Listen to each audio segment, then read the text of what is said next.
15 жыл. Иә, бақандай 15 жыл өтіпті. Уақыт шіркін бір орында тұрар ма еді? Неткен зымырап жатқан өмір. Кеше ғана жап-жас болып, алғашқы сезімді бастан кешіріп отырған Шолпан қазір көп балалы ана. Күндегі күйбең тірлікпен қолы босамайтын Шолпан бүгін ескі суреттерді ақтарып отыр. Осыдан неше жыл бұрынғы суреттерін көріп, неткен күндер еді. Қызығы мен шыжығы мол жылдар деп бір күрсініп алды. Шолпанның 18 жасы болатын. Мектеп бітіріп оқуға сырттай тапсырып, енді ғана жұмысқа тұрған кезі.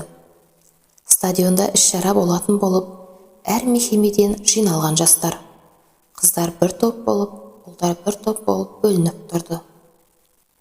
Сол ұлдардың арасында Шолпанға көзінің қиығымен қарап, Сауран да тұр. Бірақ Шолпан ол кезде өзінен көз алмай тұрған жас жігітті байқамады. Арада 2 апта өткенде үй телефонына бір жігіт хабарласып Шолпанды сұрап тұр. Дауысы ерекше әдемі жігіт екен. Үйінде әкесінен басқа ешкім жоқ. Шолпан бұл бейтаныс жігіттің кім екенін білгісі келді. Неге екені белгісіз бұрын-соңды ешкіммен телефон арқылы таныспаған Шолпан да бұл жолы басқаша еді. Бір жағынан зерігіп отырғаны бар. Дауысы ерекше жігітке кім екен бұл дей салды.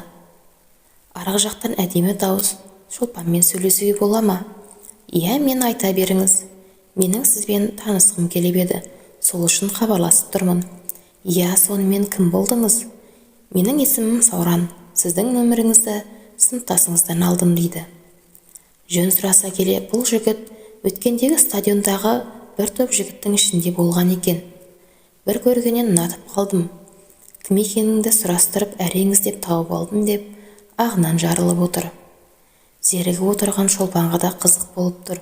Не айтар екен деп. Солай екеуінің таныстығы жалғасын тауып, әңгімесі жарасып кетті. Сауран күнде 9-да хабарласып, 12-де қоятынды әдетке айналдырды. Шолпан Сауранның түрінде көрмеген, бірақ бұл ерекше дауысты жігіт кім болды екен деп сұрастырып көрді. Сұрастыра келе, Сауран Шолпанның сыныптасымен бір мекемеде жұмыс жасайтын болып шықты.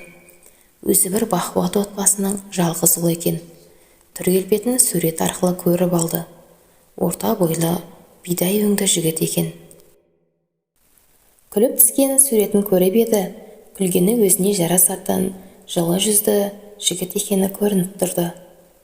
Түр-сипатын көргенге ме, хабарласып сөйлескен кезде ескі танысымен әңгіме дүкен құрып отырғандай сезімде болатын. Сөздері де жарасып, күннен күнге бауыр басып жатқанын байқамады да. Күнде хабарласып тұрып, ерекше ықыласымен сөзі Шолпанды өзіне баурап алды. Күнде сөйлессе де Сауран үндемей қалмайтын. Шолпанға айтары көп еді. Ешқашан сөзі таусылған емес. Ағынан жарылып, күні қалай өткенін айтып, Шолпанның да жағдайын сұрап қоятын. Бұл таныстық Шолпанның да көңілін көтеріңкі етіп жүрді. Ертеңіне аяқ ас Сауран Шолпанның жұмысына іздеп келді. Бұлай боларын білмеген Шолпан абдырап қалды. Келіп тұр екен, амал жоқтан сыртқа шығуға мәжбүр болды.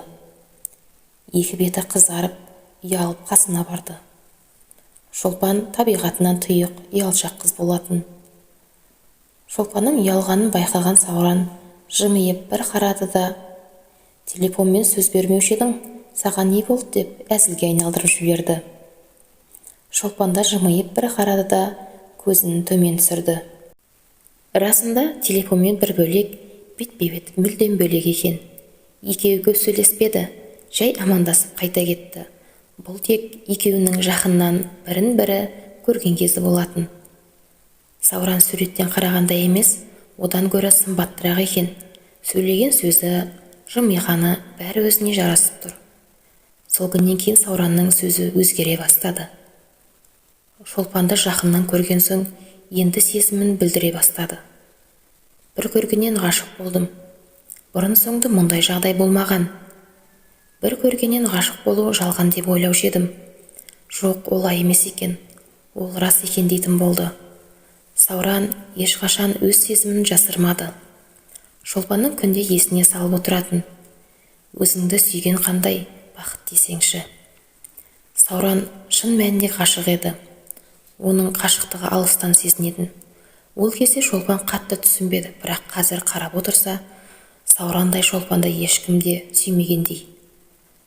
Сауранның екі сөзінің бірі шолпанды өмір бойына аялап өтемін деуші еді. Шын жақсы көрген адамның махаббаты көзінен көрініп тұратыны рас-ау.